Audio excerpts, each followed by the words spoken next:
Hey folks, thanks for tuning in to our James Webb Space Telescope pre-launch party. We'll be getting started here in about 5 minutes.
Hello, everybody. Welcome. Thank you for tuning in to this episode of Goldendale Observations. Today we're doing a special James Webb Space Telescope pre-launch party. My name is Peter Sinclair. I'm filling in for Troy Carpenter. He's helping moderate the chat. I'm a new employee here at Goldendale Observatory State Park. And as a NASA JPL Solar System Ambassador, I'm helping out with the NASA at My Library program with the Fort Vancouver Regional Libraries to bring you this special episode of Goldendale Observations. Again, today we're going to be talking about NASA's new James Webb Space Telescope, which some of you may have heard about before, if only for its extremely long and expensive building process. But we'll be getting to that in a few moments. So to start out, let's talk a little bit about what exactly is this James Webb Space Telescope thing. It's a very large space telescope that some of you may have heard about before. This is going to be one of the most advanced pieces of instrumentation that humans have ever launched into space. And it's going to provide us incredible new views on our universe that we have never seen before. Throughout the show, if you guys have any questions, please don't hesitate to type them into the chat. I'll be monitoring it, and hopefully I'll be able to answer any questions that you have. If I don't get to your question right away when you post it, please make sure to share it again at the end. We will have some time extra for questions at the end. So, let's talk about the James Webb Space Telescope. The James Webb Space Telescope was actually a mission that was first conceived way back in 1989.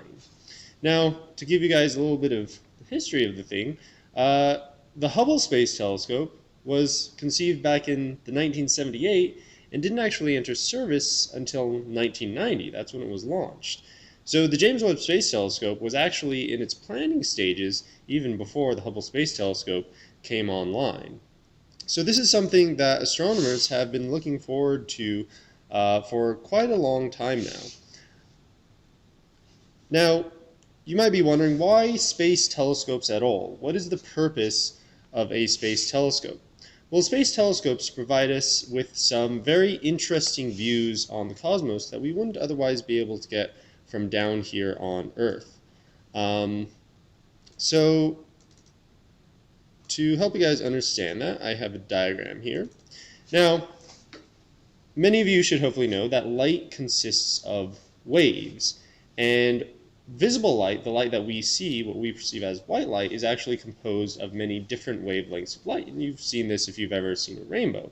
That is when light passes through a prism or something, it can be broken up into all sorts of different wavelengths, from red to ultraviolet. Now, the light that we see has to come through our atmosphere. And herein lies one of the big problems.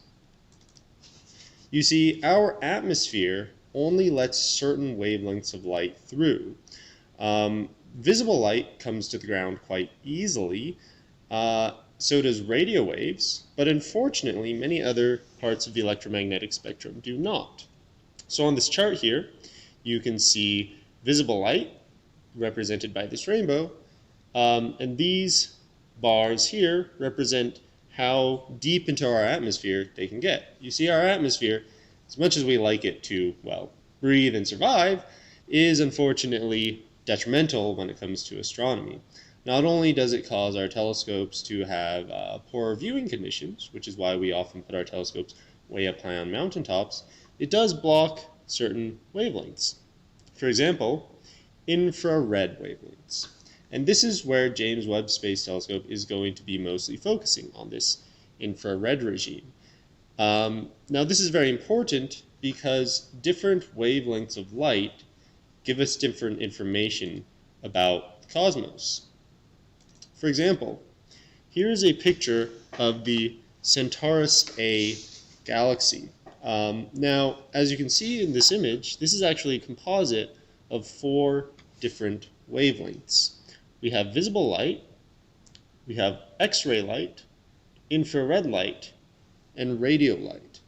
And all of these different wavelengths give us different pieces of information about this galaxy. Visible light allows us to see stars that are emitting the light that we see, whereas X-ray light allows us to see very, very energetic events. For example, black holes swallowing stars or supernovae. Infrared light, on the other hand, allows us to see the gas and dust, the colder parts of this galaxy that don't show up in visible light. And radio waves allow us to see these jets of gas that are being emitted out from the central core region. So by combining all of these different wavelengths, we are able to see different parts of the things we want to look at. Here's another image. This one is showing us a very famous structure called the Pillars of Creation. This is a nebula, a region of space that is filled with lots of gas and dust, and these ones are particularly famous because these are regions where stars are actively being formed. If we look on the image on the left, this is a visible light image. And in this image, we can see all of these shadowy clouds of gas and dust. They're shadowy, they're dark because they are blocking light that's coming from inside and behind them. Think of it like a dust storm or a cloud. You can't typically see through these things because those objects block the light from getting to you.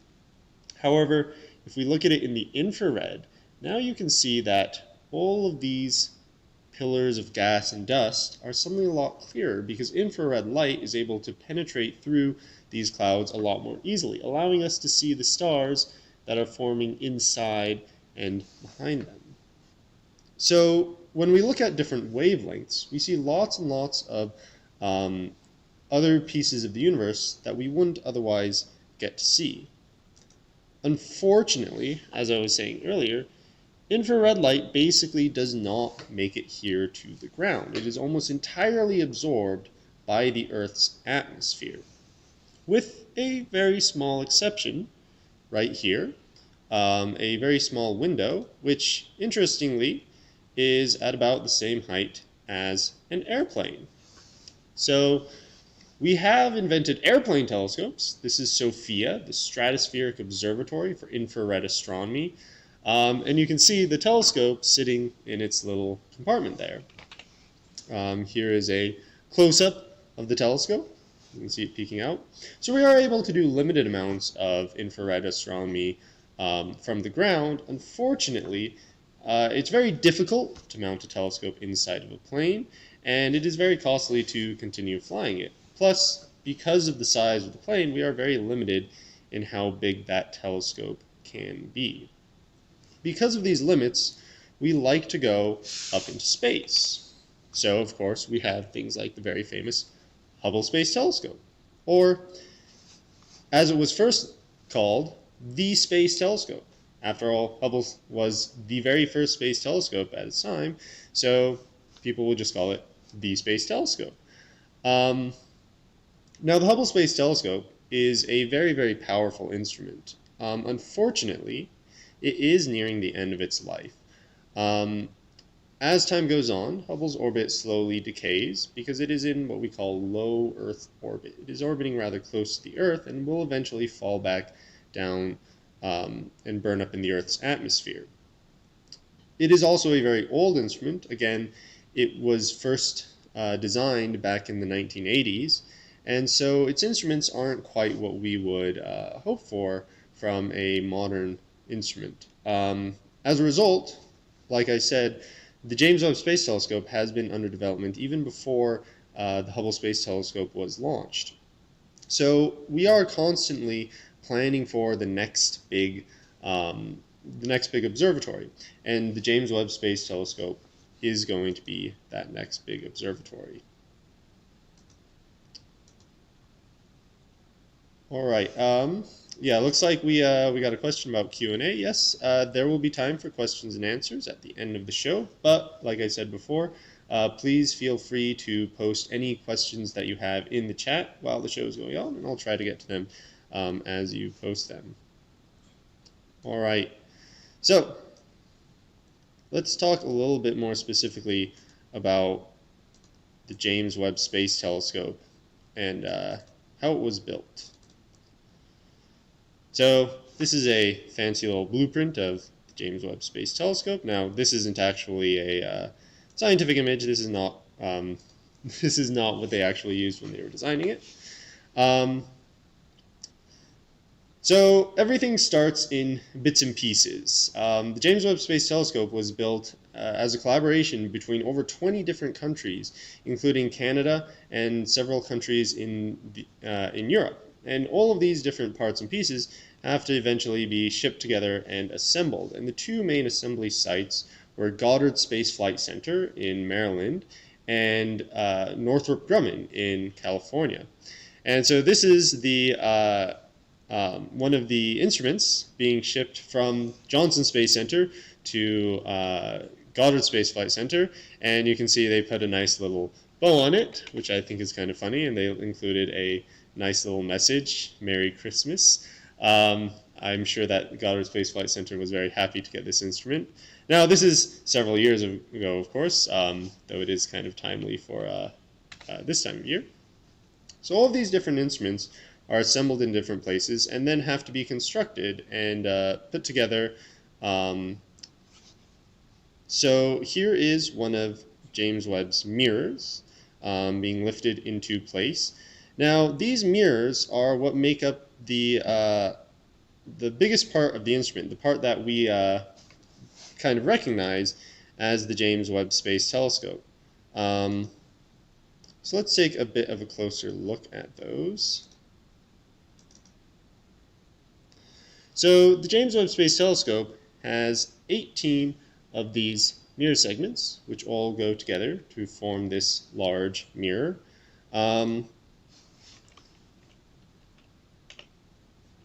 Sorry. There we go. So this large mirror is actually about, this large mirror is actually about 21 feet in diameter. So 21 feet from end to end, making it the largest telescope ever launched into space. In comparison, this is how big Hubble's telescope is. So you can see that Hubble's telescope is actually just about the size of one of these smaller mirror segments. The Spitzer Space Telescope, which is another infrared space telescope, is even smaller than Hubble's. So this massive mirror will afford the James Webb Space Telescope a much, much larger light gathering area and thus enable it to see much more distant objects much more clearly.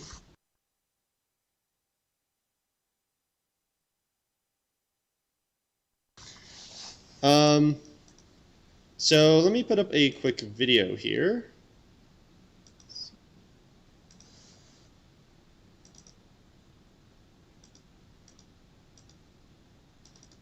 So that you can see what the mirror looks like a little bit more closely.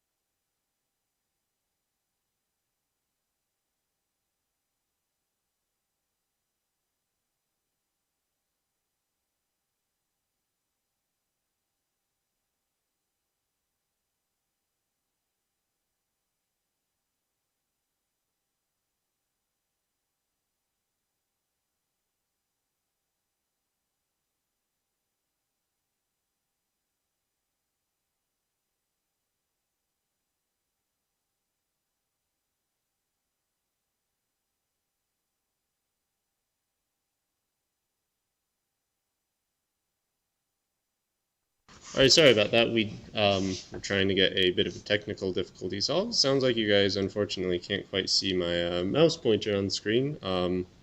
So I'll do my best to try to describe the things a little bit more in more detail because I can't quite point to them with the mouse pointer.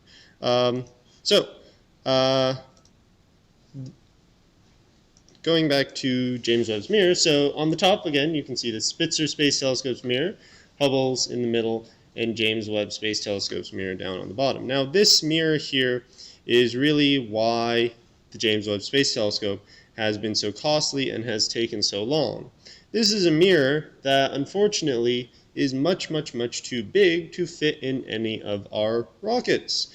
As a result, the engineers had to come up with a very, very clever method of folding this mirror up so that it can deploy automatically in space. As a result, this is an extremely untried method and is honestly a little bit dangerous because we don't know if this will succeed or fail. As a result, we had to run many, many, many, many tests to make sure that it would not fail. So here they are installing the mirror segment onto the back plane there. So this was the very first mirror segment to be installed. There's the engineer preparing to bolt it in. Once all the mirrors were installed, they also had to install the secondary mirror. Now you might notice that there was this boom sitting out in front of the telescope. This holds the secondary mirror assembly. It's on that tripod sticking out in front. The James Webb Space Telescope is a very modern design of telescope called a Quartz telescope. It's often compared to a Cassegrain telescope like Hubble's, but this is actually a slightly different version with slightly different curvatures of the mirrors. But we have the primary telescope, that big gold dish, which reflects the light to the secondary mirror assembly, which reflects it back into that cone-shaped box that you see sticking out of the primary mirror. So here they are installing the secondary mirror. You can see them inspecting it. Once all of the mirrors were installed, they had to remove the special plating that was covering the mirrors, protecting them during transport and assembly. You might notice that those mirrors are all golden colored, and that's because they are actually coated in gold. The mirrors are made out of beryllium, an element specifically chosen because of its how well it can handle the rigors of deep space. And they were coated with gold, about 700 atoms thick, an incredibly thin layer. But gold is very, very reflective to infrared light, which makes it the perfect material for the James Webb Space Telescope.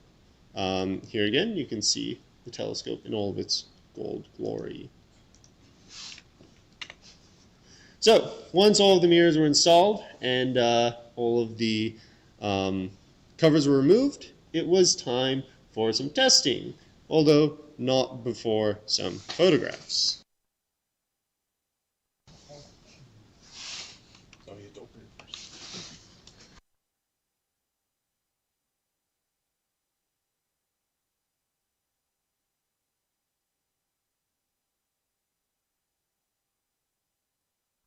Alright, looks like we've got the mouse cursor issue fixed, so hopefully you guys can see my cursor now. Yep, looks like you can.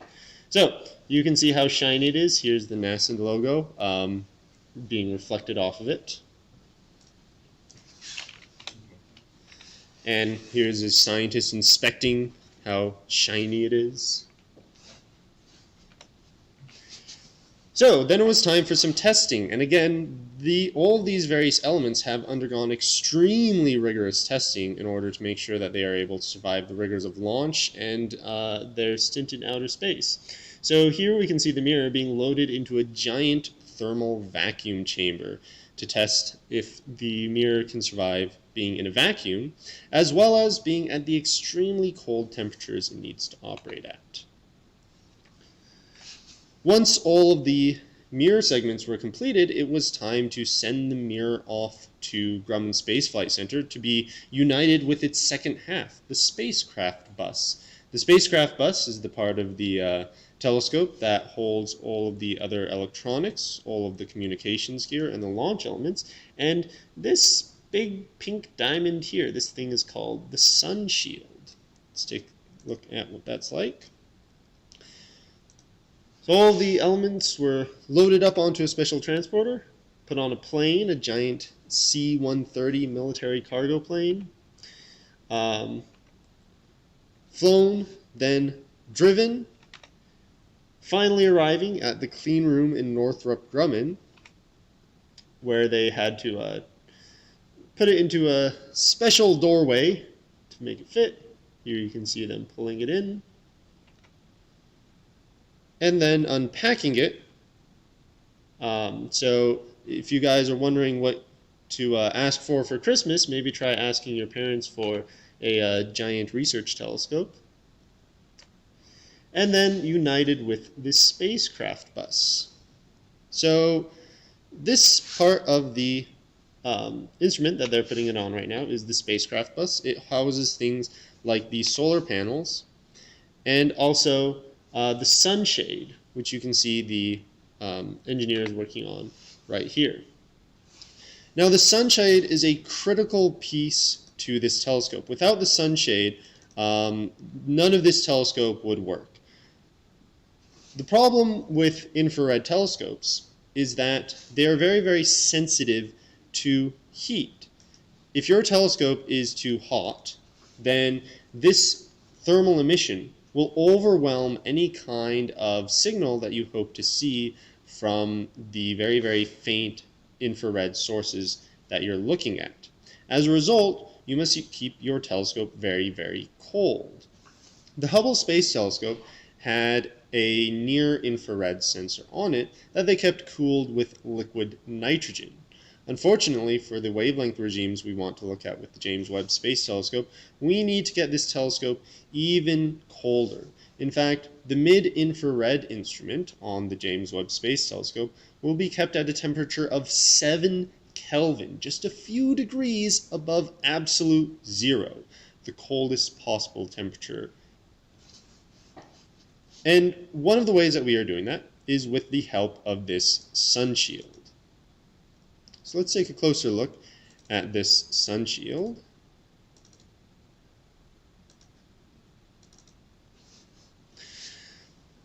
The James Webb Space Telescope's sun shield will do pretty much exactly that. It will help shield it from the sun. The sun shield will always be pointed towards the sun, allowing light to reflect off the underside.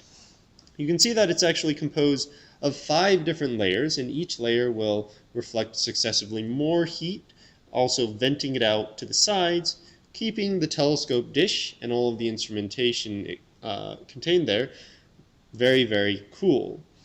In fact, the bright side of the sun shield will be at a temperature of 300 Kelvin, whereas, like I said, the dark side will be kept at around 50 Kelvin, in fact, oftentimes below 50 Kelvin. The more advanced cooling, for example, for the mid-infrared instrument, will be done via liquid helium, which the spacecraft keeps on board.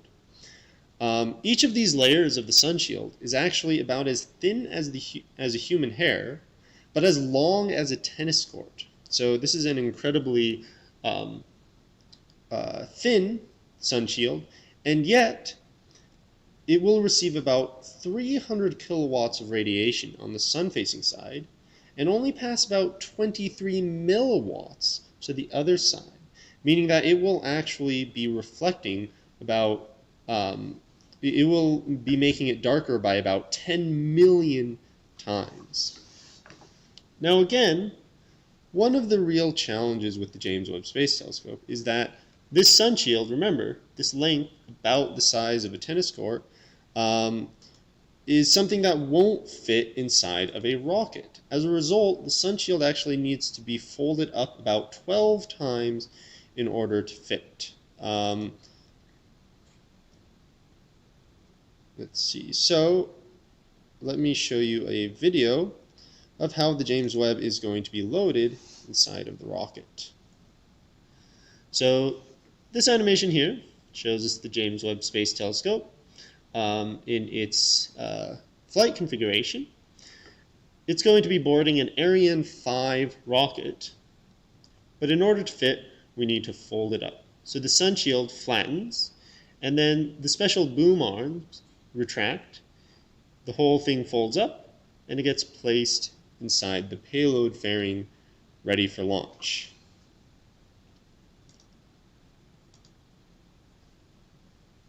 So let me show you a video of what the sun shield will look like when it is deploying.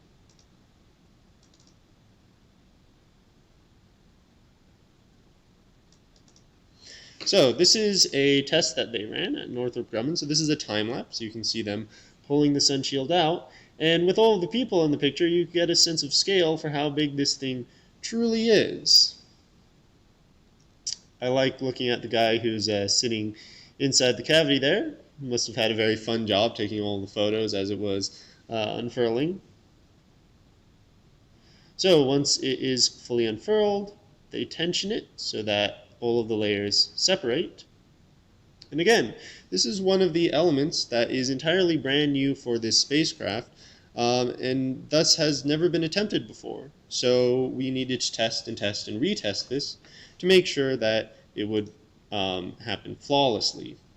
After all, if this sun shield doesn't work, that will severely hamper the James Webb Space Telescope's efforts to see.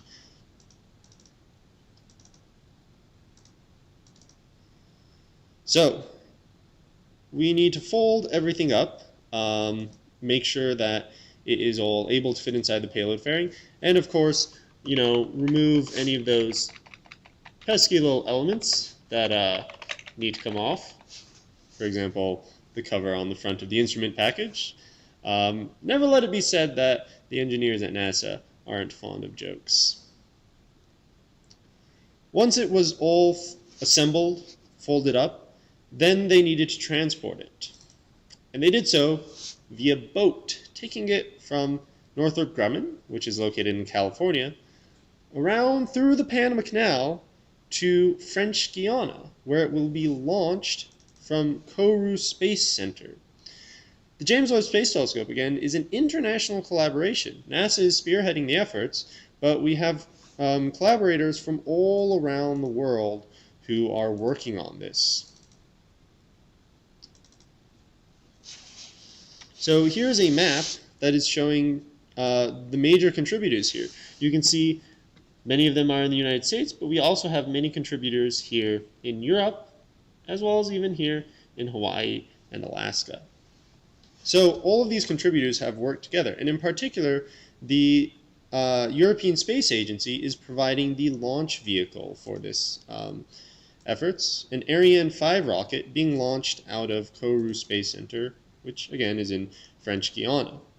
This is very important because French Guiana down here is really close to the Earth's equator. We want to launch from close to the equator because that provides us a lot more velocity as the Earth is spinning fastest near the equator. Now I see a question in the chat. Is there a plan B in case it does not deploy properly? Well, this is what all of the testing is for. The plan B is, unfortunately, we'll probably be stuck with a somewhat crippled instrument unless we can somehow send a mission out to fix it. Now, you guys might know that the Hubble Space Telescope itself did not launch without incident. Hubble launched in 1990, but was basically inoperable for the first 3 years of its existence. It wasn't until they sent a space shuttle mission out there in 1993, Service Mission 1, to install some eyeglasses onto the instrument that it was able to be used. Now, the reason they had to do that was because the mirror that they had used had unfortunately flexed slightly, and as a result, the images that they were getting were all distorted, and they had no way of correcting for that from the ground. Now, with the James Webb Space Telescope, such a mission will be very, very difficult, if not impossible, for several reasons.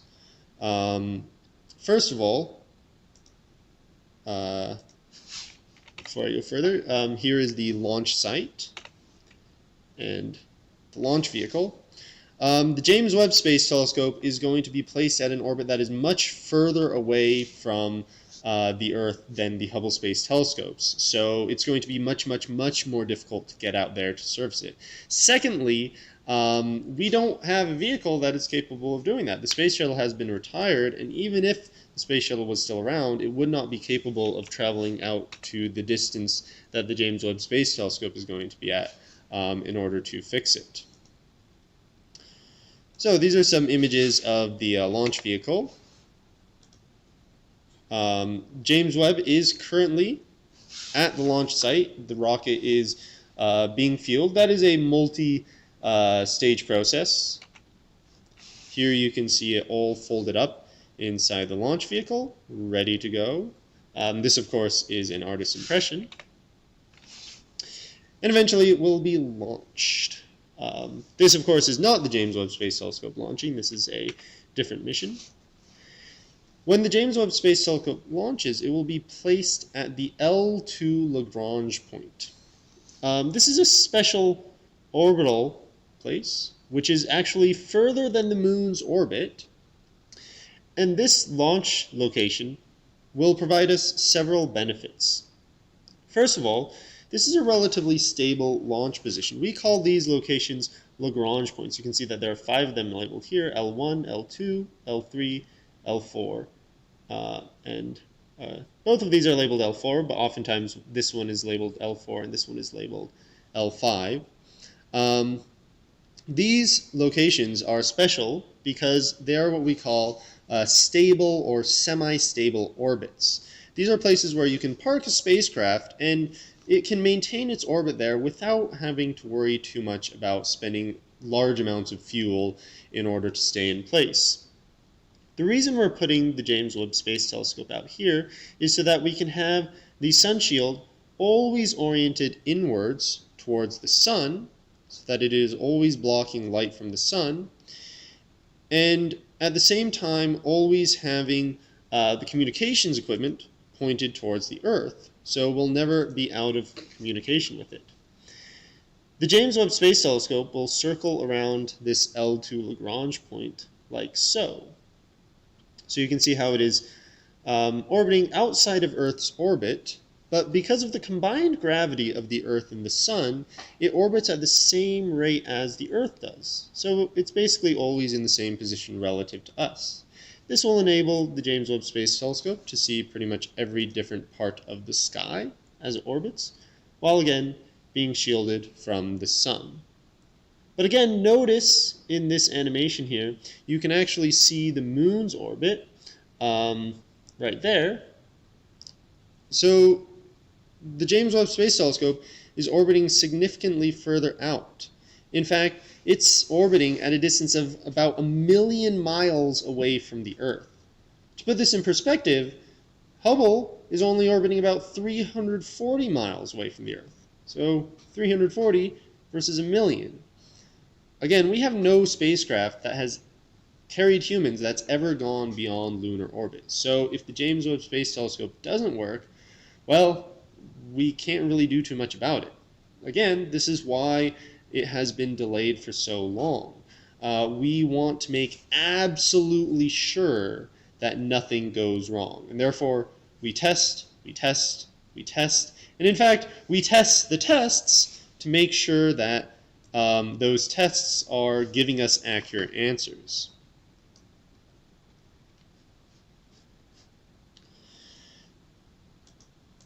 Now, once Webb reaches, or rather, while Webb is on the way to this orbit, it has to go through a very elaborate unfolding sequence.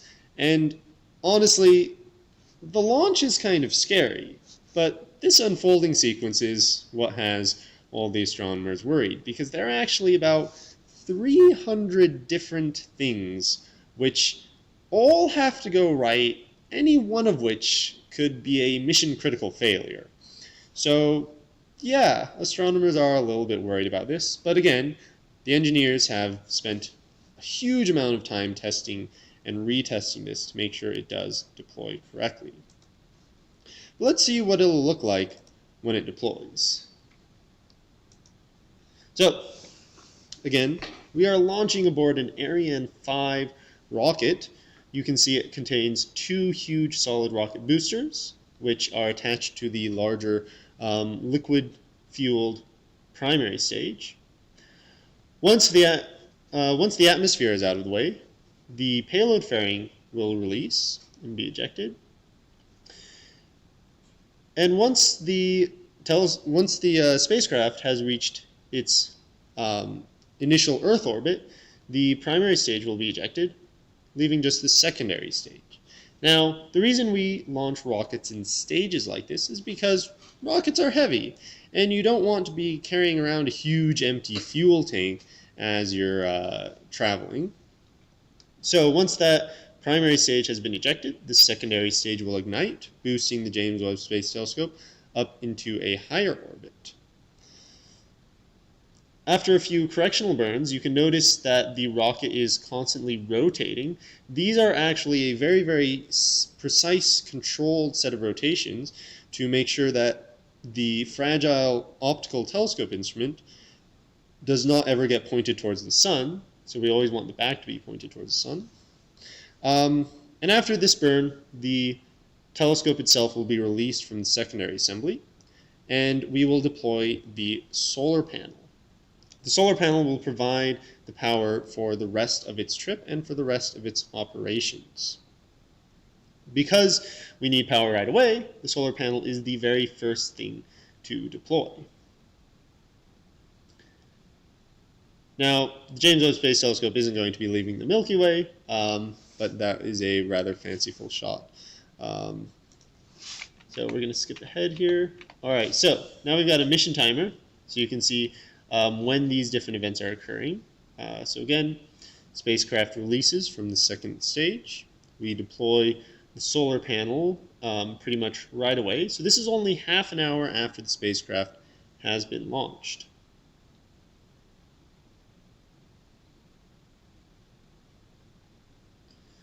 Once the solar panel has been deployed, we then go through a series of small burns to begin getting us on the correct orbit out past the moon's orbit.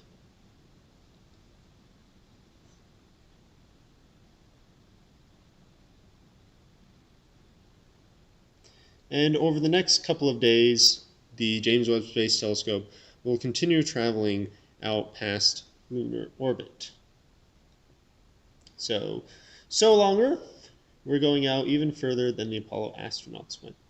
We deploy our communications antenna. Again, because of the James Webb Space Telescope's special orbit, this communications antenna will be able to remain in constant communication with the Earth, communicating through NASA's Deep Space Network. Once we have passed Moon's orbit, after about 3 days, it's time to begin deploying the sun shield. The sun shield needs to deploy pretty early on because we want to start these instruments cooling down.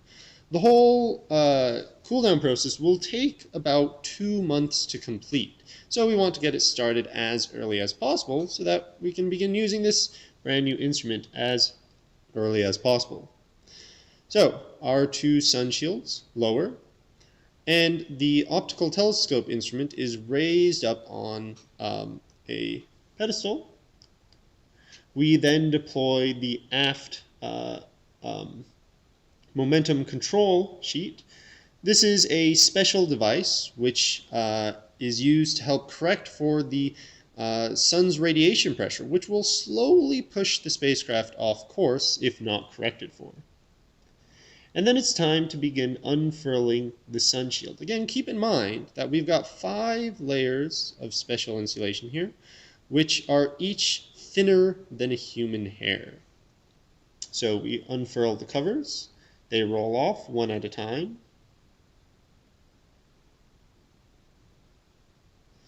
And then we need to deploy the special booms, which are at the midsection, that will pull out the rest of the sunshade. We deploy them one at a time, starting with the port boom, which is on the left-hand side of the spacecraft. So it deploys and pulls the rest of the sun shield out with it.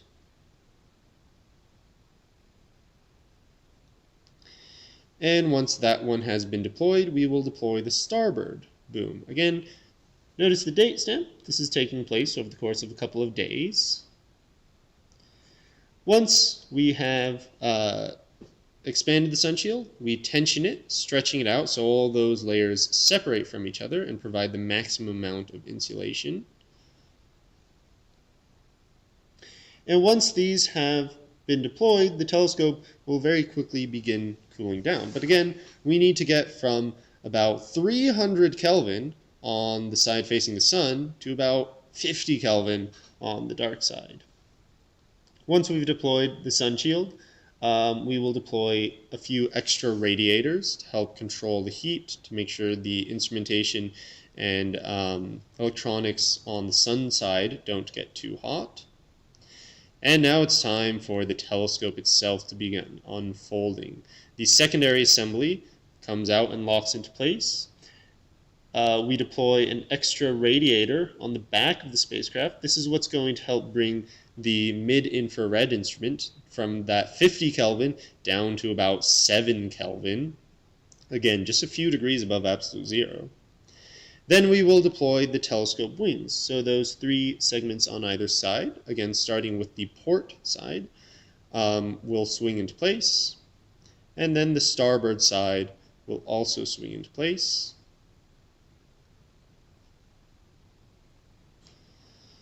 After which, the telescope will be basically fully deployed. There are only a few things left to do, which are to do a special final course correction burn to put us into our final orbit out past the moon. Again, 930,000 miles away from the Earth. So very close to 1 million miles away. Once we are in that orbit, again, we will continue orbiting around the Earth and the Sun, but always remaining with the sun shield facing towards the Sun, the telescope element always pointed away from the Sun, and we will follow the Earth on its journey around the Sun. So, a very complex deployment system. Again, this is what everybody's kind of worried about right now.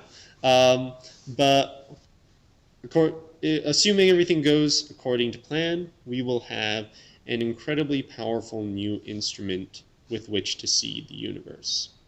Now, I say that astronomers are worried about this not going correctly, but I want to point out that NASA is incredibly good at what they do. Don't forget that we have landed not 1, but 2 rovers on Mars using a flying sky crane, and both of those rovers were about the size of a Mini Cooper.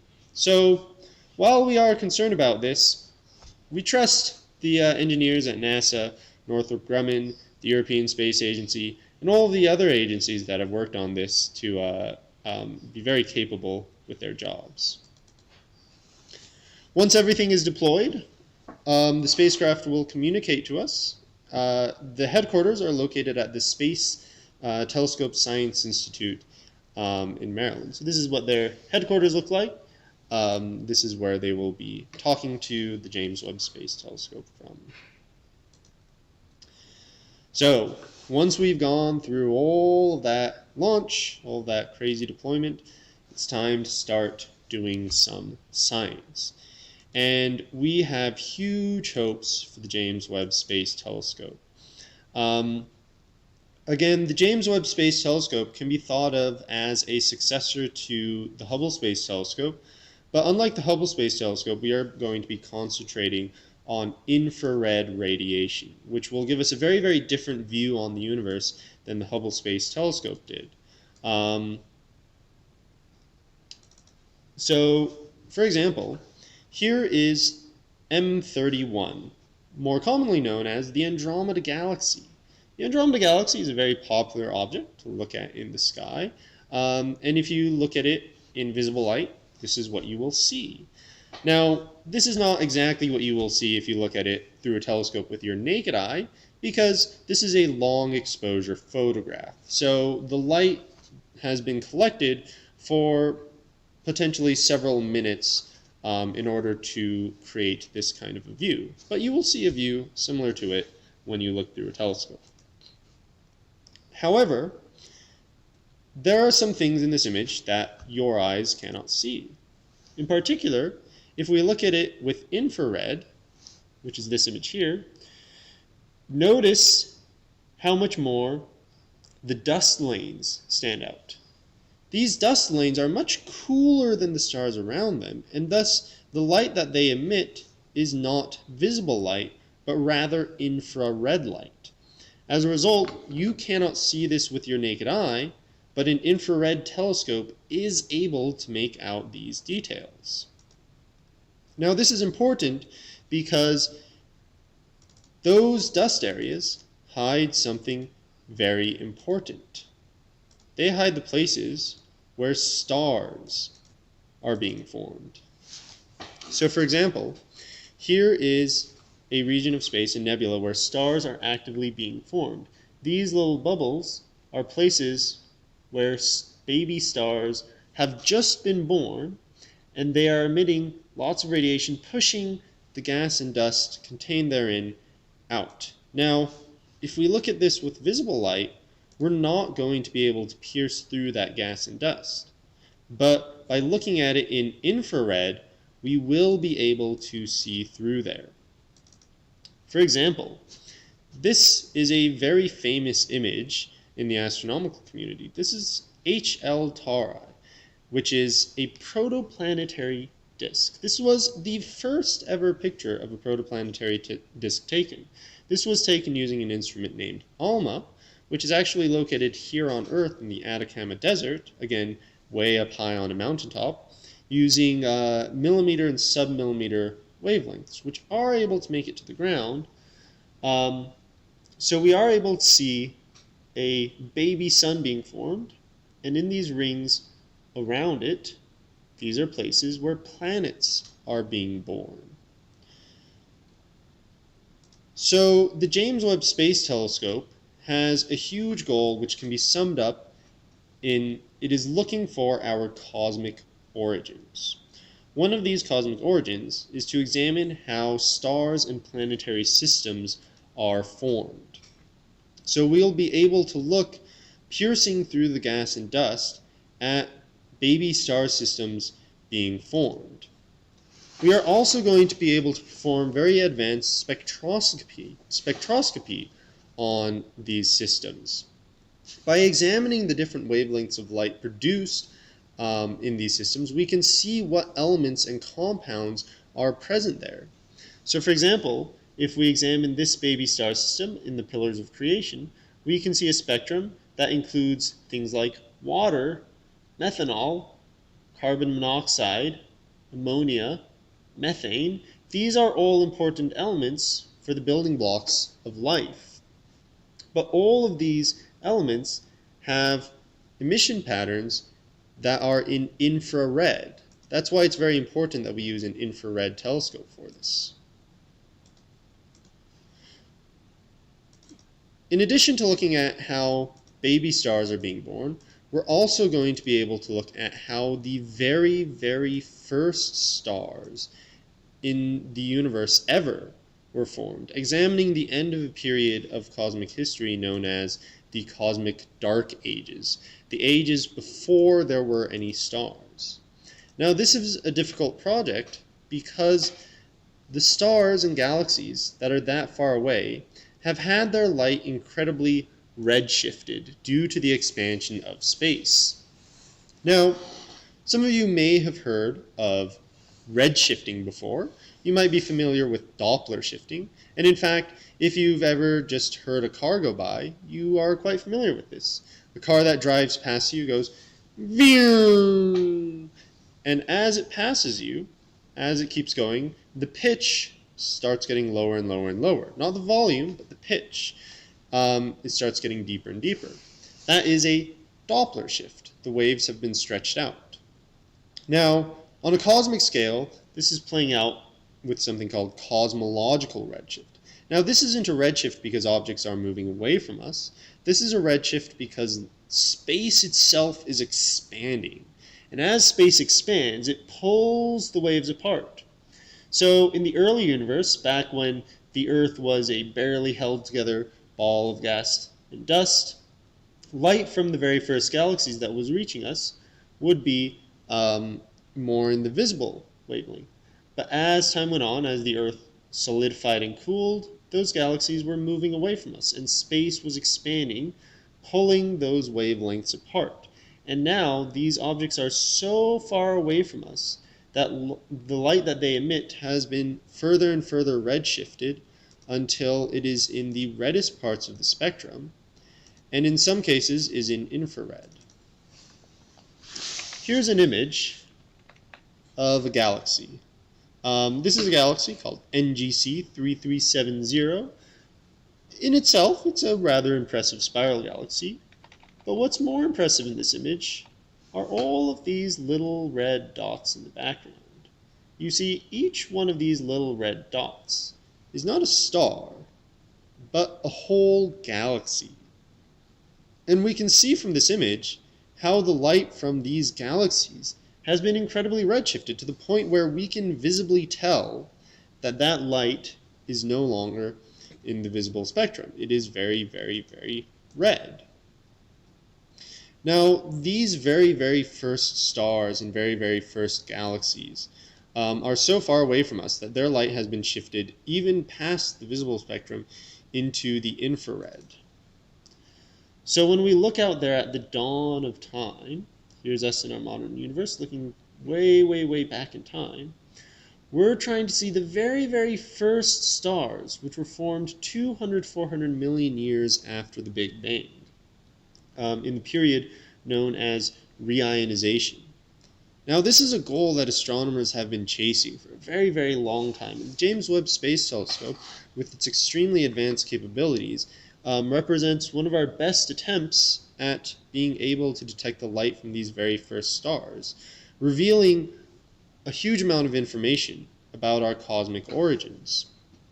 After all, these very first stars were what produced the heavier elements, which ended up creating things like the planets and you and me. Without these very first stars to fuse the primordial hydrogen and helium produced in the Big Bang, we wouldn't have any heavier elements. So the James Webb Space Telescope will be examining the formation of the very first stars and the very first galaxies. Again, all with the goal of trying to pinpoint our cosmic origins. So we're going to be looking at the formation of stars in general. We're going to be looking at the formation of the first stars. We're going to be looking at the formation of the first galaxies. And we're also going to be trying to answer the question of where do we come from in a little bit more of a personal sense? Where does life come from? And in order to do that, we're going to be examining exoplanets. Now, that's a very good word to add to your vocabulary, if you haven't already. An exoplanet is a planet that is orbiting around a star that is not our sun. So it's a planet in an entirely different solar system. We've discovered over 4,000 of these exoplanets to date. For example, this is potentially one of the most famous exoplanet systems we've ever discovered. This is the TRAPPIST-1 system. TRAPPIST-1 is very famous because it contains 7 planets, all orbiting around a red dwarf. Now, in this image here, you can see the comparison between the TRAPPIST-1 system and our solar system. All of the TRAPPIST-1 planets, their orbits would fit closer to their star than Mercury is to our sun.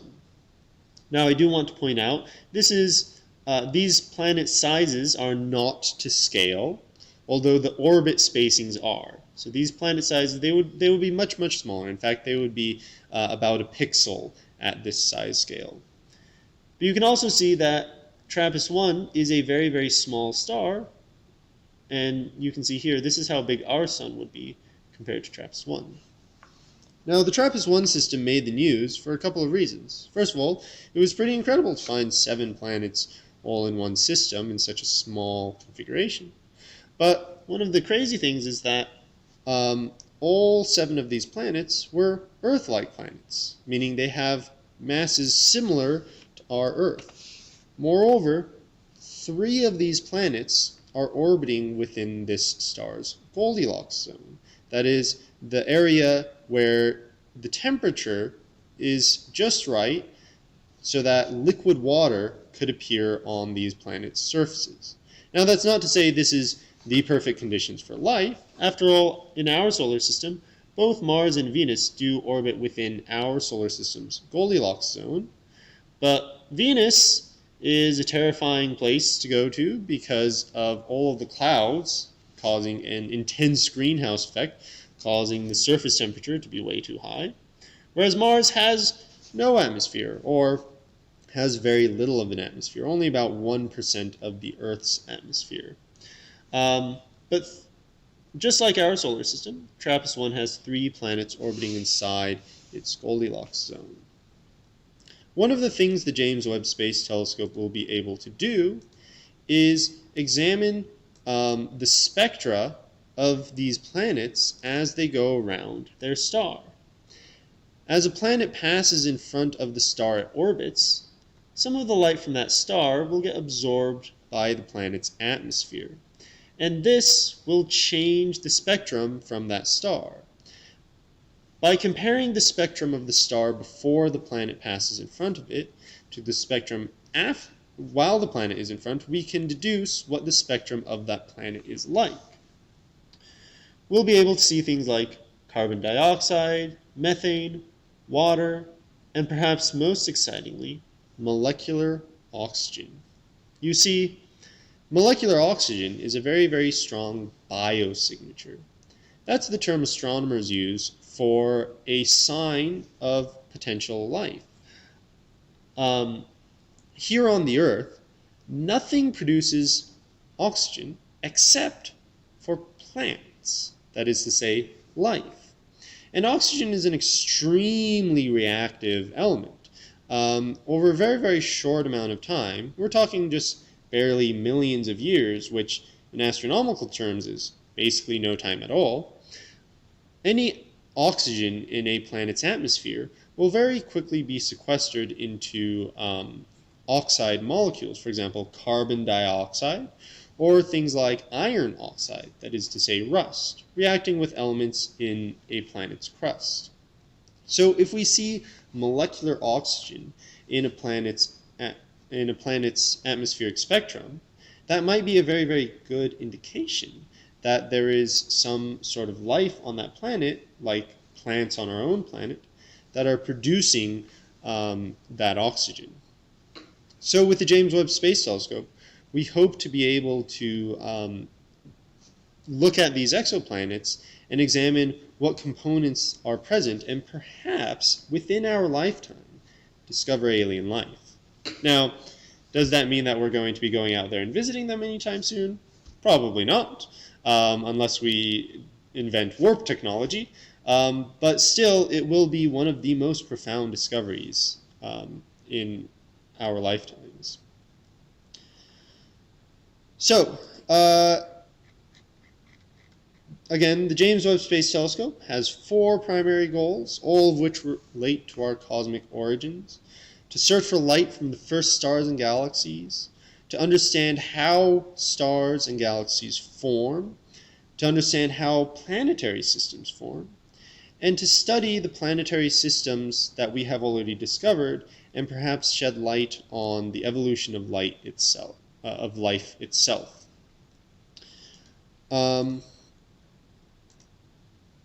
So, with that said, the James Webb Space Telescope is again going to be launching from Kourou Space Center in French Guiana.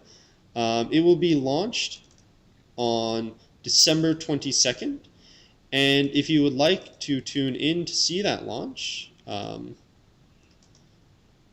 again, here's Kourou Space Center. If you would like to see that launch, you can tune in to NASA's live streams. There will be several going on.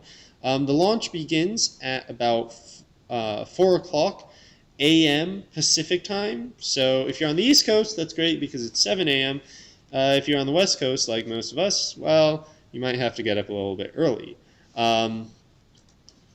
And again, remember, after it's launched, we're going to have about a 2-month period while all of these deployments happen, after which we will be ready to begin scientific testing, and observations.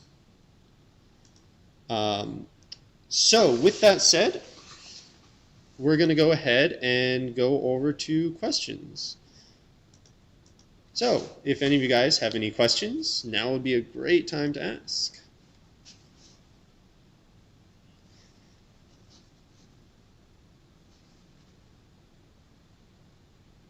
See here, while I'm waiting to see if some questions go in, I'm going to go ahead and put up a video of them putting together the mirrors. Let's see.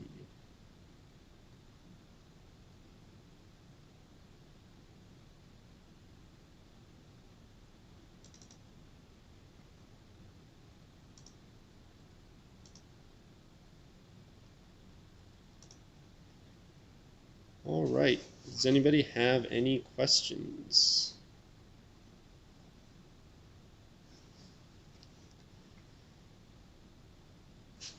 Does the time delay in launch affect the instruments? I assume by that you're talking about how long it will take light to travel from the communications headquarters here on Earth to the instrument. The answer is no. When we talk about spacecraft like this, we don't have astronomers and operators down on the ground using a joystick driving stuff around. These are all pre-programmed actions that will happen automatically. So especially things like the solar panel getting deployed and the communications antenna getting deployed, the telescope will do that automatically once it reaches a certain point after launch. After that, the things like the sun shield deployment will be triggered manually, but all the engineers have to do is send the telescope certain commands, and it will do that automatically. All of the motions have already been pre-programmed. How did the pandemic affect the timeline for the telescope development, if at all? So the pandemic definitely did push things back because astronomers did have to, or the engineers were unable to come in for certain amounts of time, but they did eventually, once things were able to open back up, they were able to start working again. The telescope was mostly put together at the point when the pandemic started. It was mostly going through its testing phases. So it didn't delay it too much, although like most things, it did get delayed a little bit. All right, is there any chance of space debris damaging the mirror or heat shield? That's actually a great question. So first of all, the heat shield, yeah, 5 layers each thinner than a human hair. You'd think that's a little thin, a little fragile. And yes, they are concerned with micrometeorites damaging it, but the sun shield has actually been designed with special bonded layers so that even if a micrometeorite punches a hole through it, it's designed so that the tear will not spread. And it is expected that over time there will be degradation to the instruments. So this is all taken into account with their operating procedures and lifespan. We keep an eye on any large objects that are near the Earth, so we would know if there was anything large that had any remote chance of crashing into the James Webb Space Telescope. And any small things will not affect its performance too much. Are there any tweaks that can be done if the shield does not deploy properly? There are some things that they might be able to try, like driving some of the actuators back and forth. But unfortunately, the James Webb Space Telescope is a very sophisticated piece of machinery. I think that they probably do have contingency plans in place, and we've seen NASA do incredible things salvaging missions that we thought were failures. In fact, just a year or two ago, NASA was actually able to get in contact with a telescope that had gone offline several years before, reboot all of its systems, and start using it again. So NASA has pulled incredible things out of the bag in times like this before. But hopefully everything goes well the first time and we don't need to worry about any of that. All right, I'm gonna switch to a different video here. I'm gonna put up a video of them folding it up while I continue answering some of these questions. Is there a threat from meteors or space junk? So like I said with micrometeors, space junk, that's a no. It's going to be orbiting much, much further from the Earth than most of our existing satellites and spacecraft. So it won't have to worry about space junk at all. And again, the small meteors that are out there, while they will cause damage to it over time, this is all taken into account with the operating plan. Solar flares will mostly be blocked by the sun shield. Now, one of the things we do have to concern ourselves with is the constant amount of radiation pressure that the sun is outputting. But one of the things that helps us out there is the that aft momentum panel that actually gets deployed. And the spacecraft itself does have fuel on board to maintain its orbit. If a solar flare happens, then the spacecraft will be commanded to go to sleep, and all of its very sensitive electronics are stored in special hardened boxes where they will not get affected by any kind of cosmic radiation like that. All right, very good questions. Thank you, everybody. Let's see, who gets to use the telescope? So NASA has a very specific procedure for operating these telescopes. There are a couple of different ways that scientists can get time on the telescope. There are three major programs. The first is the General Observations Program, which basically if you have some sort of project that you want the James Webb Space Telescope to help you out with, you can apply for time on the James Webb Space Telescope. Now, this telescope has been on the books for quite a while now, so a lot of those slots are filled up with astronomers who have been waiting very patiently for their time.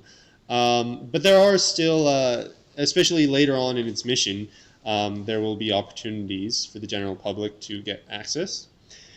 Many of the collaborators have been given guaranteed amounts of time because of their help in putting together the telescopes, providing various instruments or programming, or in other ways helping out with the construction and launch. So they have guaranteed time. And then the director of the program, the director's board has a certain amount of discretionary time where if there are projects that don't make it onto the general observation list, they can use their discretionary time to give them special access for a certain amount of time. So there are three major allotments for time. Now, the data that the James Webb Space Telescope collects will be sent to the Space Telescope Science Institute, from which they will upload it to a special database. And the people who requested this, who requested the various observations, will be given access to that data for a period, oftentimes of about a year. After that year is up, then that data will become available to anybody who wants to access it. So the scientists have a year to study it all on their own and make whatever discoveries they can, after which it will be released to the general public for everybody else to look at. I believe I heard that the telescope has about a 10-year lifespan. Is that the ballpark? Yes, that is actually correct. So the 10 years is their current operating plan. These telescopes do have a lifetime for a couple of reasons. First of all, it does have to use fuel to maintain its orbit. It also has to use liquid helium in order to maintain the incredibly low temperatures of some of its instruments. So over time, this will be depleted. Now, we have seen instruments like Spitzer, which was also an infrared telescope, go on to long outlive their initial operating lifetimes, although at the cost of not being able to use certain instruments because it's simply not cold enough to use them. So while the James Webb Space Telescope is currently only planned to have a 10-year lifetime, that could be extended if everything goes well. Let's see your question. Can this be used to spot extraterrestrial signals? So, the James Webb Space Telescope, being an infrared instrument, probably would not be any kind of wavelength that extraterrestrials would communicate on if they did happen to send us a signal. Most likely, the signals will be coming to us in different wavelengths.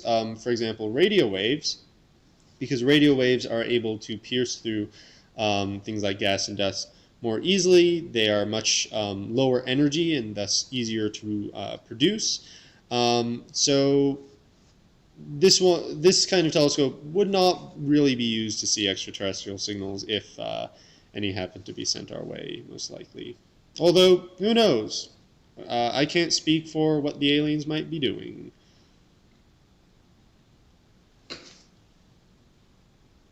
All right. Any other questions?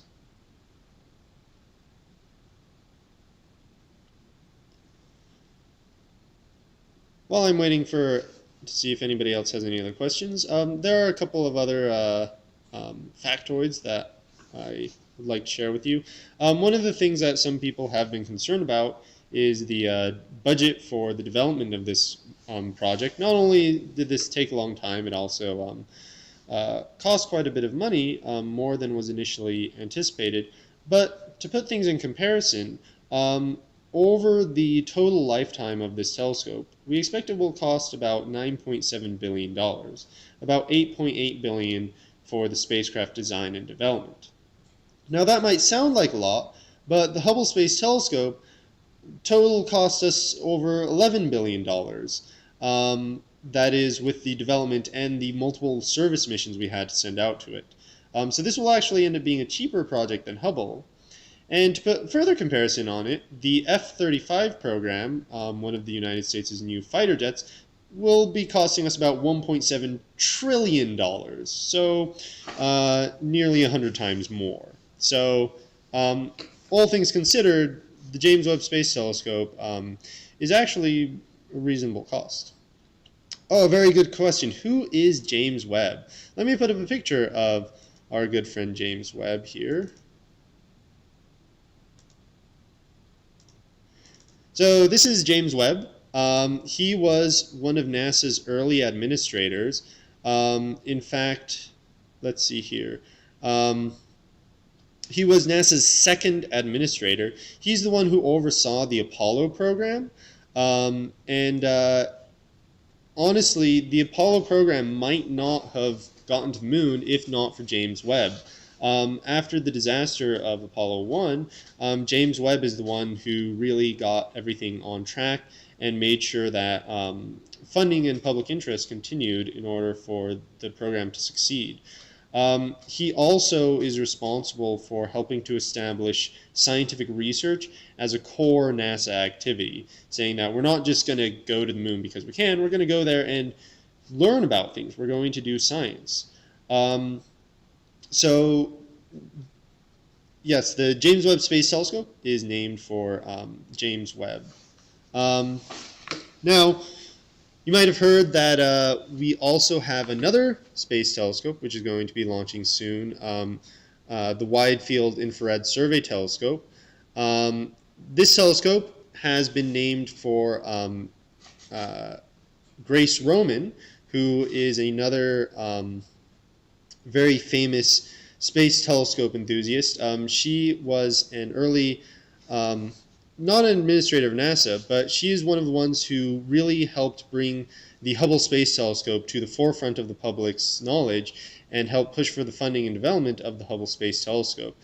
She, together with Spitzer, who also has a space telescope named after him, the Spitzer Space Telescope, was one of the ones who really made it so that space telescopes were not just a gimmick, but something that could provide huge scientific benefit. So we have multiple different people who these various telescopes are named after, all of which are really integral to these different operations. All right, any final questions? Any last thoughts, comments?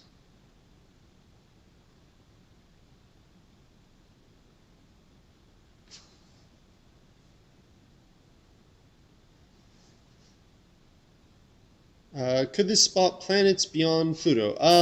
So yes, we will be using this to look for exoplanets. This telescope itself isn't going to be looking for planets.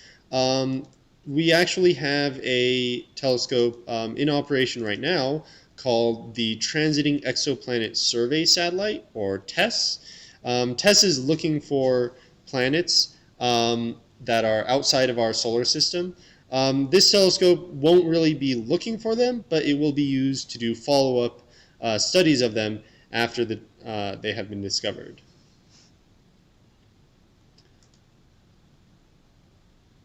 All right, well, I'd like to thank everybody for tuning in to the broadcast here.